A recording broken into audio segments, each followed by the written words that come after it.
Let me ask you something, and I want you to sit with this question for a moment. I want you to really think about it before you answer. Out of every battle you have ever fought in your life, out of every challenge, every setback, every difficult season you have walked through, which one was the hardest? Think about it honestly. Was it the business that failed? Was it the relationship that ended? Was it the loss, the rejection, the years when nothing seemed to go right? Now here's what most people do not understand. The hardest battle you will ever fight in your entire life is not out there in the world. It is not against another person. It is not against circumstances or bad luck or the economy or what somebody did to you years ago.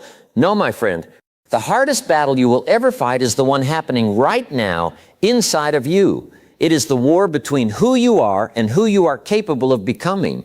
And most people lose that war, not because they are weak, but because they never even realized the war was happening. That is what we are going to talk about today. Mastering yourself.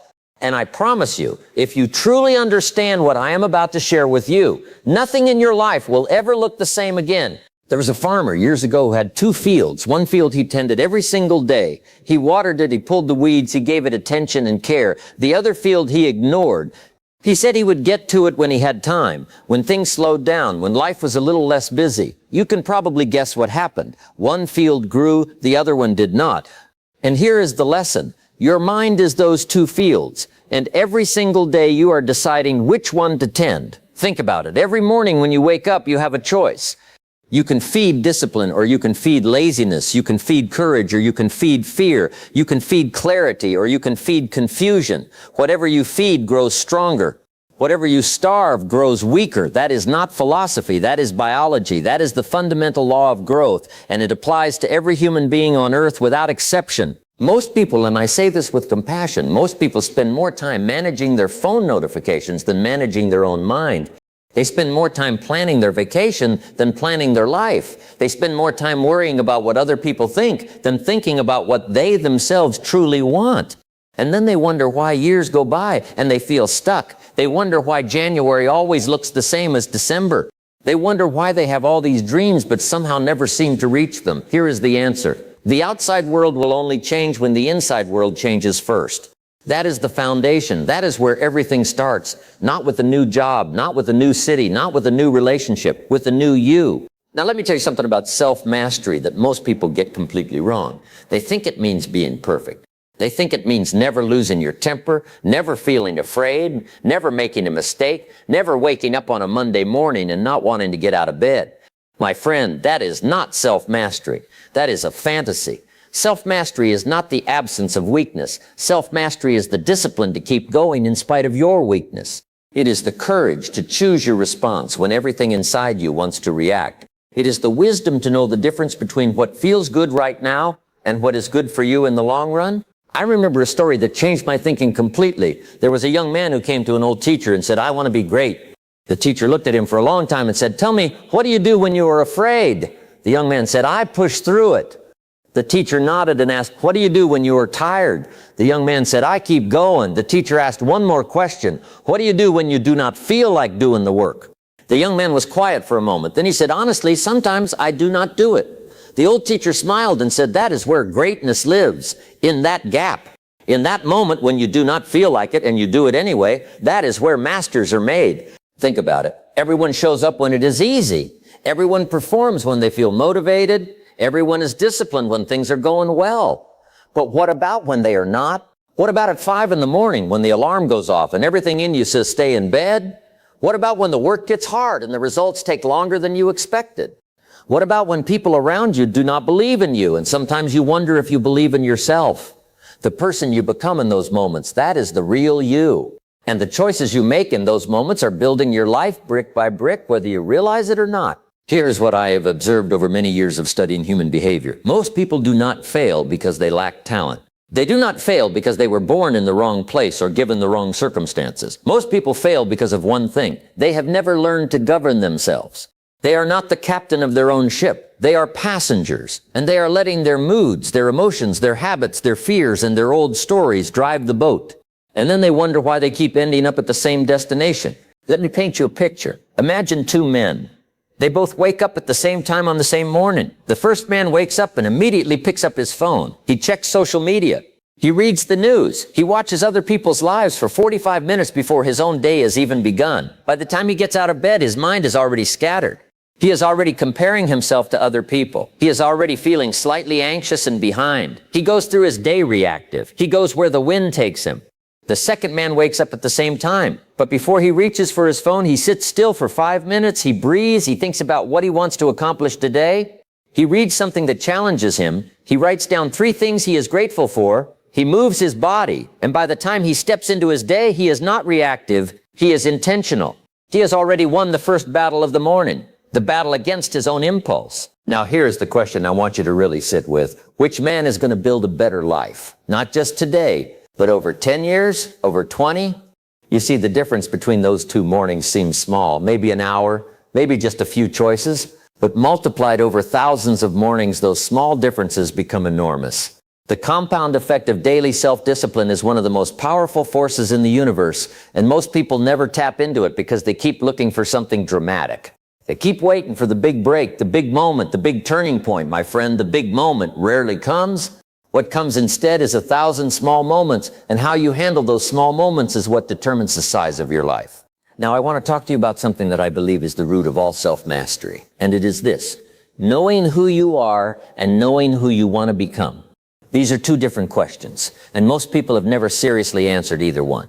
They drift through life with a vague sense that they want to be successful, happy, free, fulfilled. But they could not tell you specifically what success means to them. They could not describe the life they are building toward. And you cannot build a house without a blueprint. You cannot sail to a destination you have never chosen. The moment you realize this, everything changes. The moment you sit down and say, this is who I am right now, and this is who I intend to become, you create a gap. And that gap is not a problem. That gap is a gift. Because that gap is where your growth lives. That gap is where motivation is born. That gap is what gets you out of bed in the morning and keeps you going when everything gets difficult. I once spoke to a man who had built a remarkable life from very little. He had grown up with almost nothing, no advantages, no connections, no safety net. And I asked him, what was the thing that changed everything for you? He did not mention money. He did not mention luck. He did not mention the right opportunity appearing at the right time. He said, the day everything changed was the day I stopped negotiating with myself. I used to make deals with myself. I would say, I will start Monday. I will begin when I feel ready. I will commit when the time is right. And then I realized the time is never right. You are never completely ready. Monday never actually comes. So I stopped waiting and I started. And once I started, I never stopped. That is it. That is the secret that nobody wants to hear because it does not come in a box and you cannot buy it anywhere. The secret is that you have to stop negotiating with yourself. You have to stop giving yourself permission to delay. You have to stop treating your own commitments as optional. Because here is the truth. Every time you break a promise to yourself, you are training yourself to distrust yourself. And a person who does not trust themselves cannot build anything lasting. Let me talk about discipline for a moment because I think it is one of the most misunderstood words in the English language. People hear discipline and they think restriction. They think punishment. They think sacrifice and suffering and giving things up. But let me tell you what discipline actually is. Discipline is freedom. I know that sounds like a contradiction, so let me explain. The person without discipline is not free. They are a slave to their impulses. They eat whatever they want and they feel terrible. They spend however they feel and they are always broke. They say whatever they feel and they destroy their relationships. They avoid whatever is uncomfortable and they never grow. That is not freedom. That is captivity wearing a comfortable disguise. But the person who has discipline, who has built the habit of doing what needs to be done whether they feel like it or not, that person is free. Free from regret. Free from the consequences of poor choices. Free to build a life they actually love living. Think about the athlete who trains every morning before the sun rises. People sometimes feel sorry for that person. They say, must be hard, must be exhausting, must be such a sacrifice. But ask that athlete how they feel and they will tell you something different. They will tell you that training is where they feel most alive. That discipline is where they feel most free. Because when you master yourself, you stop being ruled by circumstance. You stop letting how you feel determine what you do. And that is one of the greatest gifts a human being can give themselves. Now here's where it gets really interesting, because self-mastery is not just about discipline and hard work. It is also about something much deeper. It is about self-awareness. Most people go through their entire lives without ever truly examining themselves. They react the same way to the same situations year after year. They think the same thoughts, feel the same frustrations, make the same mistakes, hold the same limitations, and wonder why nothing ever truly changes. And the reason nothing changes is because they have never looked at themselves honestly enough to understand what actually needs to change. The ancient philosophers had a phrase, know thyself, 2 words. And in those 2 words is contained enough wisdom to transform a lifetime. Because the person who truly knows themselves, who understands their strengths and their weaknesses, who can see their patterns clearly, who knows what triggers them and what inspires them, who understands where they tend to give up and where they tend to go too far, that person has an extraordinary advantage. They are not stumbling through life blindly. They are making informed, intentional choices about who they are choosing to be. Here is an exercise I want to challenge you with, not a complicated one, just honest. Sit down somewhere quiet and ask yourself 3 questions. First, what is working in my life right now? Not what should be working, not what you wish was working, what actually is. Second, what is not working? Where are the gaps? Where are the patterns you keep repeating that keep costing you? Third, and this is the most important one, what am I willing to do differently starting now? Not tomorrow, not next week, now. Because awareness without action is just very sophisticated procrastination. Let me tell you something about habits, because habits are the architecture of your life. They are the invisible structures that determine your outcomes. You do not decide your future in one dramatic moment. You decide your future in all the small, seemingly insignificant choices you make every single day. The choice to read or not read, to move or not move, to plan or not plan, to speak kindly or carelessly, to rest when rest is needed or to push when pushing is required. Each of those choices is a brick.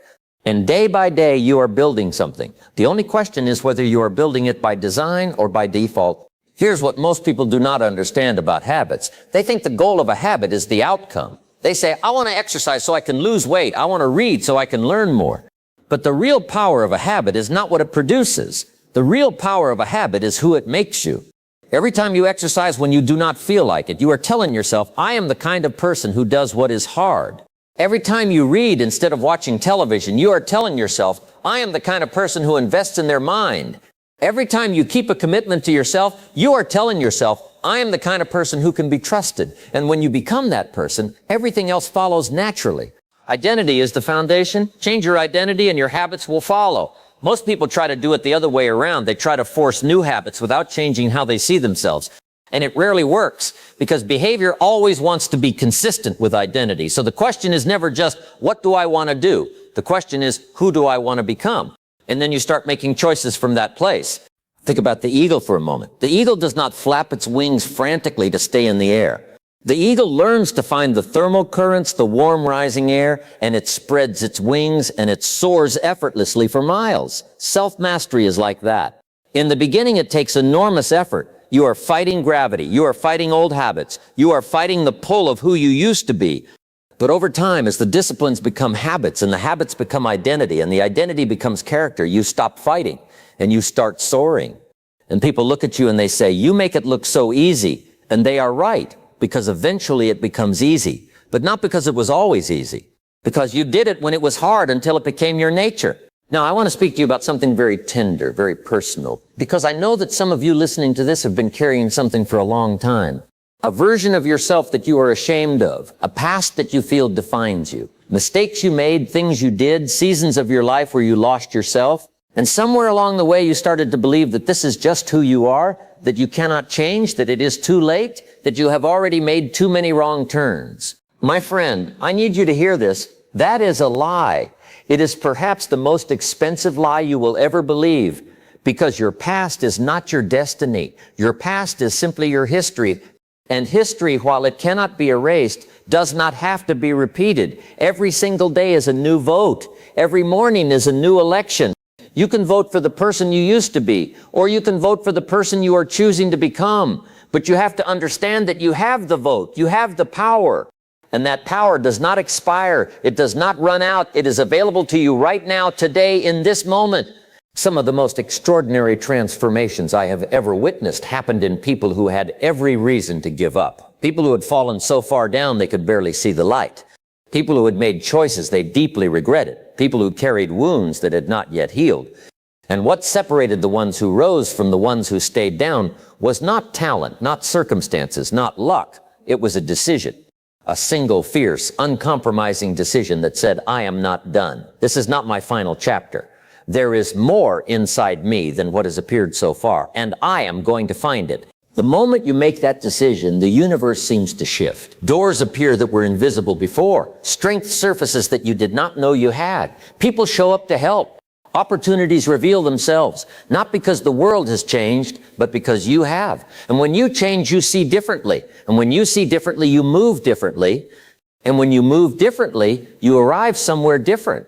Let me talk about the enemies of self-mastery, because they are real and you need to know them. The first enemy is comfort. Comfort is seductive. It whispers to you that you deserve rest, that you have worked hard enough, that you should just relax and enjoy where you are. And sometimes that voice is right. Rest is necessary. Recovery is important. But when comfort becomes your highest priority, when avoiding discomfort becomes your guiding principle, you stop growing. And a human being who stops growing is in many ways already dying. We are not designed for stagnation. We are designed for expansion. The second enemy is comparison. Nothing will steal your peace and your progress faster than measuring your life against someone else's. You look at someone who appears more successful, more attractive, more confident, more accomplished, and you feel small, you feel behind. You feel like you are failing at a race you did not even sign up for. Stop. Stop measuring your chapter 3 against someone else's chapter 30. Stop measuring your beginning against someone else's middle. Your journey is yours. It is unique, and it is unrepeatable, and it is exactly as long as it needs to be. The third enemy is the story you tell about yourself, the narrative that runs in the back of your mind every single day. I am not smart enough. I am not strong enough. I started too late. I come from the wrong background. I do not have what it takes. These stories feel like facts, but they are not facts. They are interpretations. They are conclusions that a younger, less experienced version of you drew under pressure and then decided to carry forever. You do not have to carry them anymore. You can put them down right here, right now, and pick up a better story, a truer story, a story that says, I have everything I need to begin, and beginning is all that is required. The fourth enemy, and perhaps the most dangerous, is inconsistency. Most people are brilliant for a week. They get motivated, they make a plan, they feel the fire, they commit, they begin, and for 7 days they are unstoppable. And then life happens. The excitement fades, the resistance returns, the results are slower than expected, and they stop. They wait to feel motivated again, they wait for another spark. But my friend, motivation is a visitor, discipline is a resident. Motivation will show up sometimes, and when it does, it is beautiful. Use it, but do not wait for it. Do not make it the condition for your action. Do the work, whether it shows up or not. Because every time you do the work without the feeling, you become stronger. And the stronger you become, the less you need the feeling to get started. Now let us talk about what mastering yourself actually produces in the world. Because this is not just about feeling good inside. This is about what your life becomes. When you master yourself, your relationships change. You stop responding from wounds. You stop projecting your fears onto the people you love. You become more patient, more present, more genuinely interested in others because you are no longer so caught up in managing yourself. People trust you more because you are consistent. They feel safe around you because your peace is not dependent on their behavior. When you master yourself, your work changes. You stop waiting for the perfect moment. You stop needing everything to be just right before you begin. You bring a quality of focus and intentionality to whatever you do because you have trained your mind to go where you direct it rather than where it wants to wander.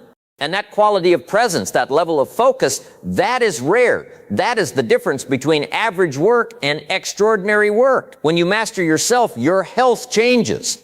Not just physically, though that too, but emotionally, mentally. You sleep better because your conscience is clear. You carry less anxiety because you are no longer living in conflict with your own values. You have more energy because you are no longer wasting it fighting yourself. You are working with yourself, with all of yourself. And that alignment creates a kind of vitality that no pill can manufacture and no program can sell. But perhaps most importantly, when you master yourself, your relationship with time changes. You stop feeling like time is running away from you. You stop feeling behind. You stop feeling like you are always almost getting there, but never quite arriving. Because you realize that the life you are building is not happening someday in the future. It is happening now. It is being built in this moment and the next one and the one after that. And each moment, well used, it deposits in the account of the life you want to live. I want you to think for a moment about the person you most admire, the person whose life, whose character, whose impact you would most like to emulate. Think about them clearly. Now, I want you to understand something. That person was not always who they are. They were once where you are. They had doubts. They had fears. They had mornings when they did not want to get up. They had setbacks that knocked them down. They had seasons of confusion and uncertainty and wondering if any of this was worth it. The difference is not that life treated them more kindly. The difference is that they treated themselves differently. They made a different set of daily choices, sustained over time, and those choices accumulated into the person you now admire. You are not admiring luck when you admire someone great. You are admiring discipline. You are admiring consistency. You are admiring the willingness to do what is hard when everything made it easy not to. And here is what I need you to understand with every fiber of your being. That same discipline is available to you. That same consistency is available to you. That same capacity for greatness is already inside you, waiting, not for the right opportunity, but for your decision to claim it. One day you will look back on this period of your life. You will look back on this exact moment, this chapter, these days that might feel ordinary or difficult or uncertain. And what you will see is that this was the beginning. This was the turning point. This was the moment things started to change. But only if you choose it. Only if you decide that from this moment forward, you are going to govern yourself differently. You are going to speak to yourself differently. You are going to use your time differently. You are going to show up differently for your own life. Let me leave you with something I have carried for a long time and thought about deeply. There are two pains in life, the pain of discipline and the pain of regret, and they are not equal. The pain of discipline is temporary. You feel it in the moment. It is sharp and immediate, but it passes. And in its place comes strength, comes confidence, comes the quiet satisfaction of knowing you kept your word to yourself. The pain of regret is different. The pain of regret is slow. It is heavy. It is the weight of a life not fully lived, of dreams not pursued, of risks not taken, of mornings wasted and years drifted by without intention. And that pain does not always pass. Sometimes it settles in and stays. You have the power today to choose which pain you will carry. And I am telling you, with everything I have ever learned and observed and understood about the human journey, choose the pain of discipline. Choose it when it is hard. Choose it when you do not feel like it. Choose it especially then, because on the other side of that discipline is a life that makes you proud. A life that makes others want to do better. A life that says to the world, this is what is possible when a human being decides to truly rise. You were not born to drift. You were not designed to be ordinary. You were not put here to spend your best years watching other people live their potential while you wonder about yours. You were made for more than that. You have always been made for more than that. The question has never been whether you are capable. The question is whether you will decide. Whether today, this day, you will look yourself in the mirror and say, I am done letting my life happen to me. From this moment, I am going to make it happen. This is your moment, my friend. Not next year, not Monday. This moment right here. The life you want is not hiding from you. It is waiting for you. On the other side of the decision you are about to make, go make it. And do not stop until the life you are living matches the life you know deep in your bones that you were born to live. That is self-mastery. That is the highest calling. And it begins right now.